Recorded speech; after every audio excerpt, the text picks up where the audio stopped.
Last time, I stated that Nigeria is the hope of Africa.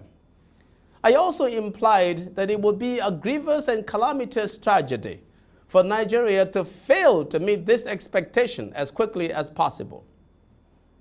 Can Nigeria rise to the occasion? Yes, it can. But how?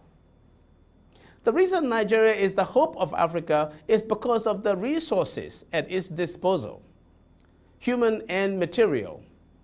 However, there is a catch. The chicken or the egg, which comes first? Turns out we need our human resources to develop our material resources. But we also need to use our material resources to develop our human resources. What this all means is that, like in the advertising slogan of the U.S. Marines, we need a few good men.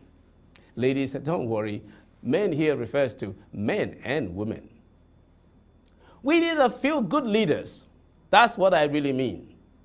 Our leaders at every level must strive to see how we can efficiently allocate all our resources, human and material.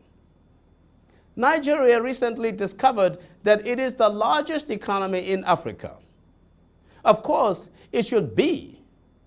I have spoken strongly on that several times.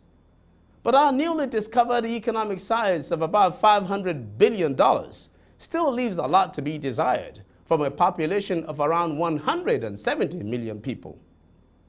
Our per capita income of only about $3,000 betrays us.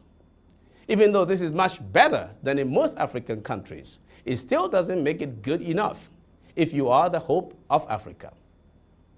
A per capita income of over $5,000 gets you closer to that of countries like Iran, Jordan, and Algeria. With $5,000 per head, it starts to sound respectable, even though it will still be well below that of South Africa and Mauritius. But with this, your large population will buy you some sympathy. After all, except the United States, many of the other very high population countries tend to have relatively lower per capita incomes. In the end, the solution for Nigeria is to grow a robust and globally competitive private sector by transforming the public sector into a lean and mean machine. I'm Magnus Kpakol, and that's my view.